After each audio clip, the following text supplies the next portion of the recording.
Bwana asifiwe. Tuzamura amaguru y'Imana icyubahiro. Abataya samwe mwongere gatoya. Oh, hallelujah! Bwana asifiwe. Mfite umwanya mutoya kandi ndawukoresha neza mu rukundo rwa data wa twese. Suhuza uwo mwicaranye mubwire ngo Bishop Musinga arakuramukije mu izina rya Yesu Kristo. Greet your neighbor and tell him that Bishop is saying hi to you. Igitabo cy'Abaroma igice cya 12 umurongo wa 23. The book of Romans chapter 12 verse 23. Haravuga ngo ikibi cyoye kukunesha ahubwo unesheshe ikibi iciza. Amena.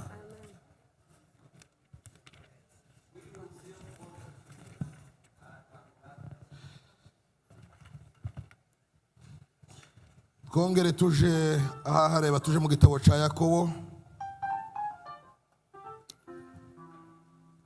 Urwandiko rwa Yakobo. The book of James.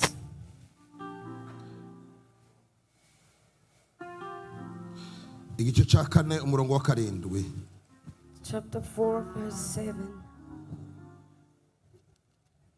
Haravuga ngo nuko mugandukire Imana ariko murwanye Satani nawe azabahunga. Amena.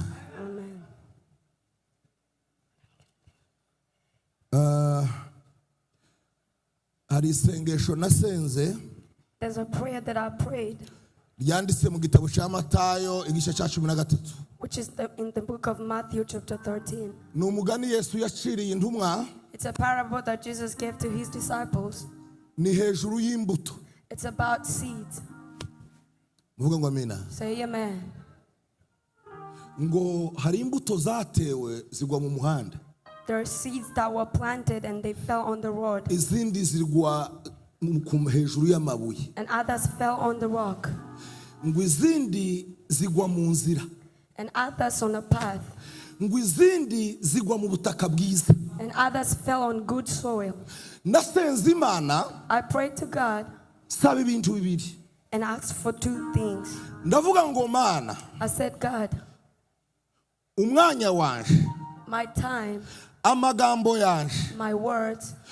Uzayayobore mu butaka bwiza. Lead them to good soil. Kugira ngo igihe cyose azikubita hasi. Because anytime they fell hazavemo down, ikintu yera imbuto umusaruzi ni wewe they mukuru. will have something that they bring Ijambo out. rya kabiri. And the second word, Nasengeye amafaranga yanje. I prayed for my money. Mana.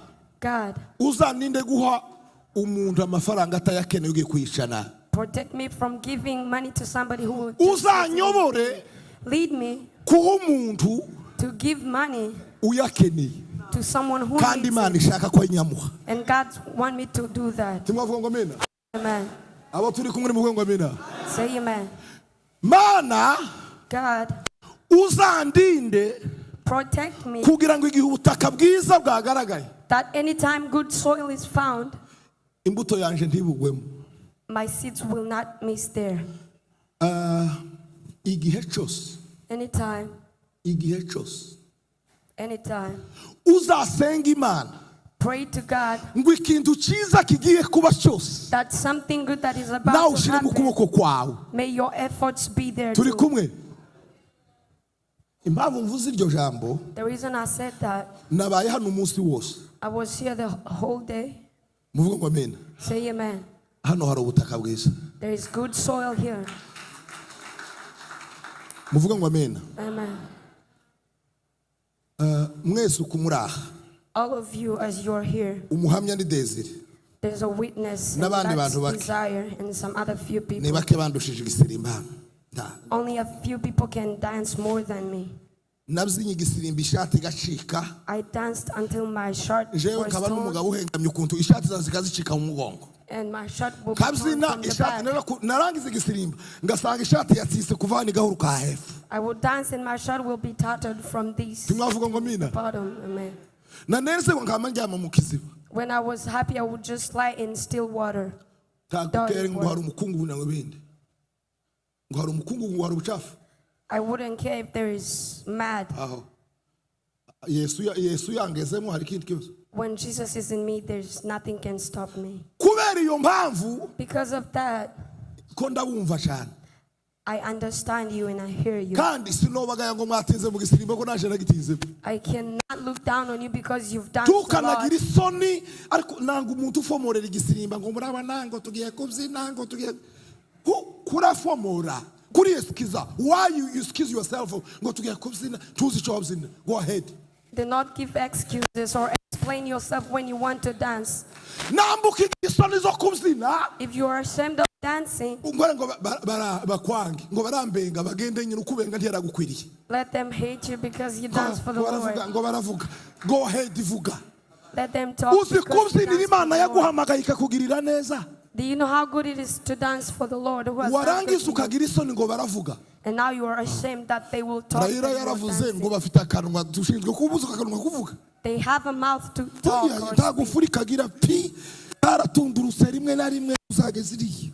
The mouth is ever open. So Namba warasobanukiwe icyo Imana yaguhamagariye. if you have understood what God has called you to do, Uzubaha abantu, just respect people, wubahe gahunda y'itorero. respect the program. Ariko nibakuzitora bakavuga ngo turakiguha. But when they tell you to dance, Kwari uzamuke. just go up. Timwavuga ngo amina. Amen. Aba turi kumwe muri iyo Mana yacu amashi menshi. Let's appreciate God for that. Kubera iyo mpamvu And because of that, ndabumva. I understand you. Bibiliya yatubwiye ngo And the Bible said, ngo mwirinde cyane kugira ngo munesheshe ikibi cyiza. do not be overcome by evil, but Nta overcome mpamvu yo evil by good. gusubiza ibibi ku bibi. There is no reason to do bad to those who do Wowe bad to kora us. ikintu cyiza gusa. Just do a good thing.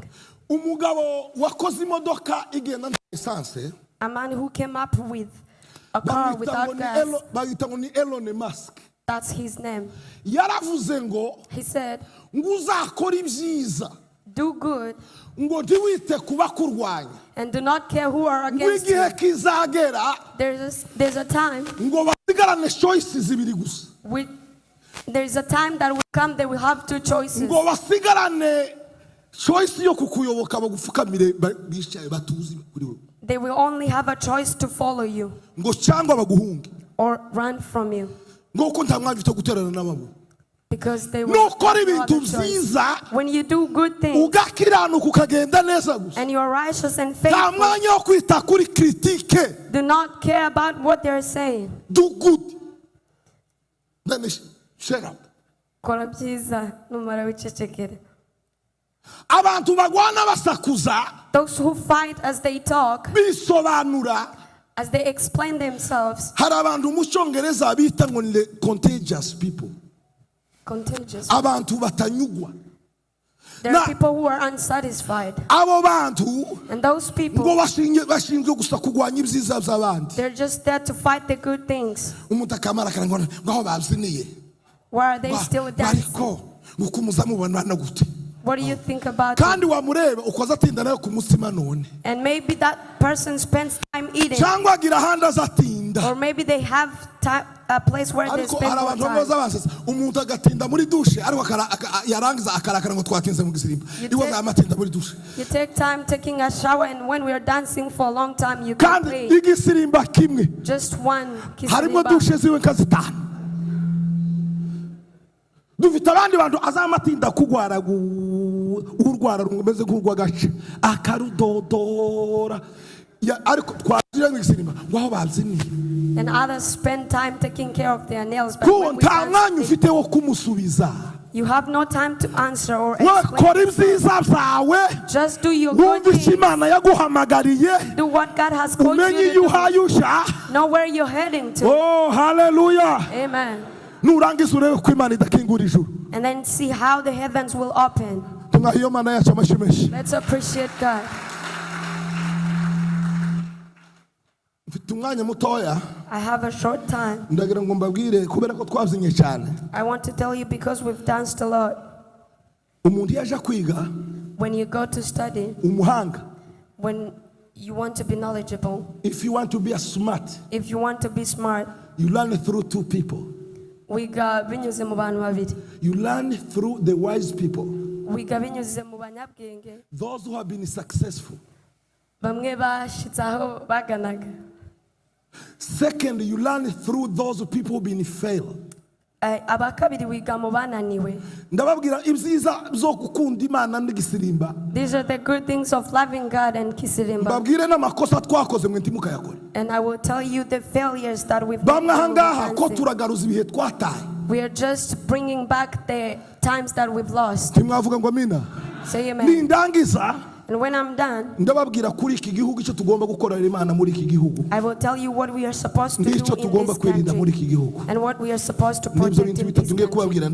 Those are the three things I want to say. Ikintu cyiza cyo gukunda Imana. The good thing about loving God, iyo wakoreye Imana, when you serve God, Bibiliya ijambo ry'Imana, the Bible says, bizaravuga ngo iyo wakiranukiye Imana cyane, when you've been righteous to God, nguzuramba cyane, you live long, ukaba umunyabwenge cyane, and you become wise, ukaba umunyamugisha, you become a blessing, ukaba umuntu mwiza, you become a good ukaba person, ikirangirire, you be an example.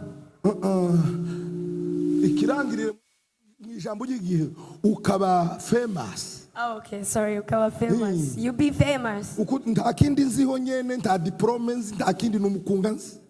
Hari kindi tuzaranye da? Imana guhumugisha turakirangirizaho. Tumwakomera Imana yacu amashi menshi. Appreciate God for that. Iyo wakiranukiye Imana, when you are a righteous person of God, ukayikorera mu kuri no mu mwuka, and you serve Him in spirit and in truth, uzuba umunyamugisha. You become a blessed person. Now wongereho ibindi. And add all other good things. Ijambo makosa twakoze. The mistake that we've made. Igihe kimwe, one time, nigeze gukunda igisirimba cyane. I loved to dance kisirimba. And I loved evangelism so much. I loved service or fellowship. And I felt like I was hating study. I was hating education. When they say there's evangelism, and they would say tomorrow you have an exam. You have assignments to do. And I would say, what about these assignments? How does Jesus is coming? And now we have a test of mathematics. And I felt like I would no longer go to school. I don't know if that has happened to you. Those are mistakes. You feel like you love fellowship more. You love God. When they say there is fellowship,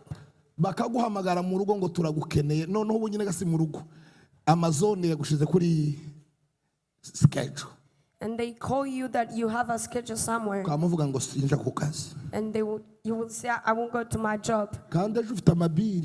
And tomorrow you have bills to pay. You will need something. You must learn how to do your schedule. Fellowship is needed. And job is needed too. We have people. Let me tell you the youth who are dancing. The girls that you're dancing with. You will dance with them, but they will not.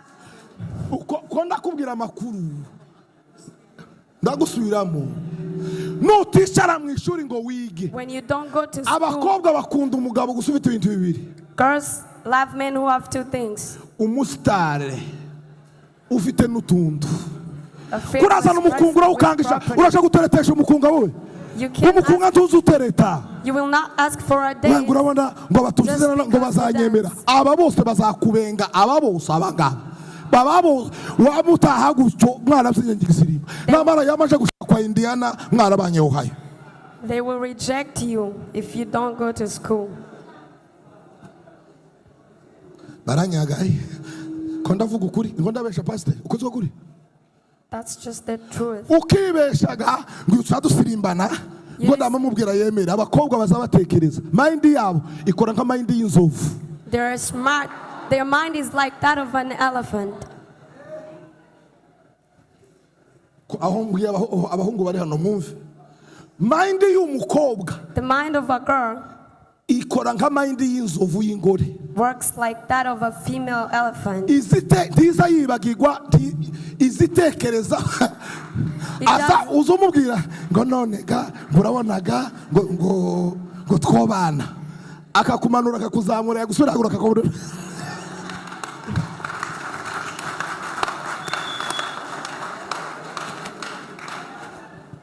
Ubu noneho ngo hagezweho ngo basigaye babaza. And now they are asking, ngo can you able to feed my lifestyle? Are you able to feed my life, my lifetime? My lifestyle. My lifestyle, are you able? Keneye gusokoza. I want to do my hair. Keneye amavuta zanisiga yonyine ni $200. I need oil to apply on my body, and that is $2,000. Kanga bene data ni cash. It's just all about money. Numaraga uwawe wibeshye twebwe umuhungu wakishijwe asagira ngo nzosubiramo bikunda ukanya naho umukobwa numubare no mathematics na physics zose bivaza na technology noneho. They just think of money and they do their maths. Muzamubyina yakureba. You dance as they look at you. Uzibeshe. Try to come to me. Bamara bakamubwira ngo hariya ngo hari umuhungu wafashe lisansi yo kwa runaka akamubwira ngo yazaza. Ukamuzaga n'ubwanwa washokoje n'igitwe n'umukunga. You just come with your beard just because they just look at you. Buriya butuze urugukanda hariya buzongaburira abana. Buzonsokoza. Buzongurira high heels. Kakarato kabo kameze nk'urushinge rwo kudoda gwinani. You are not able to feed my kids because you just. Ayo na makosa abayumbe twagiye dukora. Those are some mistakes that we've made. Takindi kintu chiza. There's nothing else. Komeriyo mana yasha mashimu. Let's appreciate God. Niryo jambo ngiye kurangirizaho. This is. Takindi kintu chiza. There is nothing good than being a spiritual man like Joseph and be wise and you have money. There is nothing else on earth good, nothing else good like dancing and you are very spiritual with your diplomas and your money that is in hand. We don't want. Imagine after preaching you go begging for money and you've just danced here. How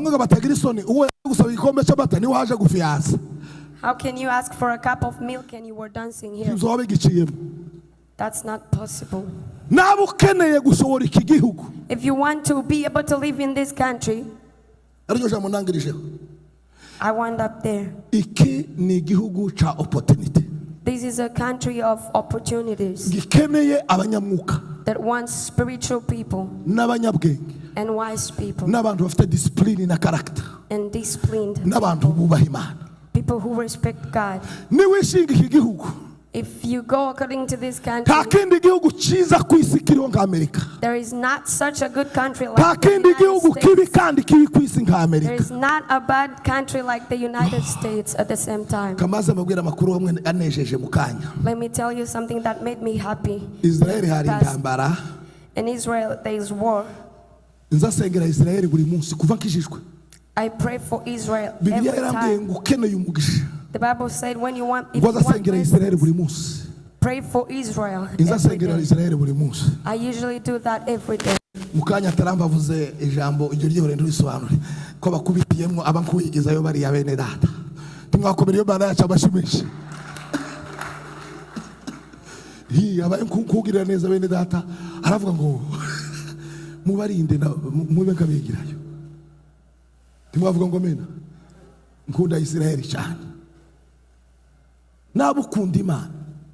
If you love God, this country is the perfect country to live in. If you are afraid, iki nicyo gihugu ugomba kubaha kuruta ibindi byose. This is the country you should respect more than hano niho bazaba gufunga imyaka 600.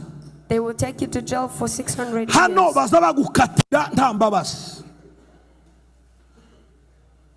bagushira muri prison nta mbabazi. They take you to jail without mercy.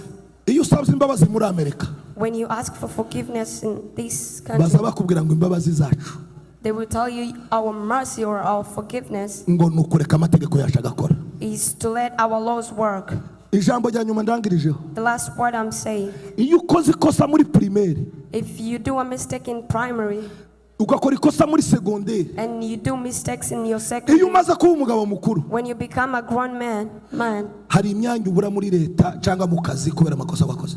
you will not be accepted in certain positions because of what you have, the mistakes you've made. Bush yiyamamaza kuba president, When he was campaigning to be the president, bamwizeho kubera ko umunsi umwe ngo yagiye mu kabari ari umutini cyararwana.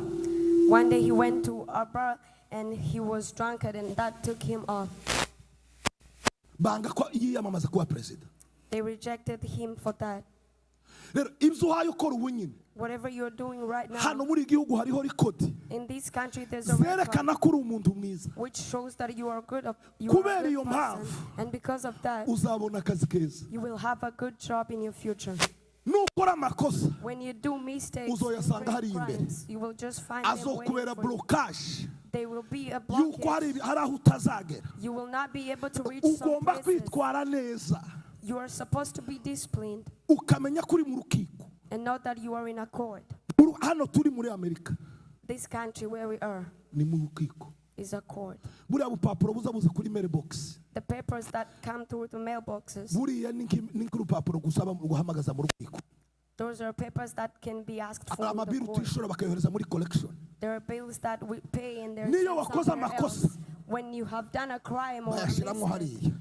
they just record that. ndabasaba ngo uzitware neza I want to ask you to be disciplined kugira ngo ejo hawe so that your future hazabe heza. shall be good. Imana ituganze kandi tugirire neza. May God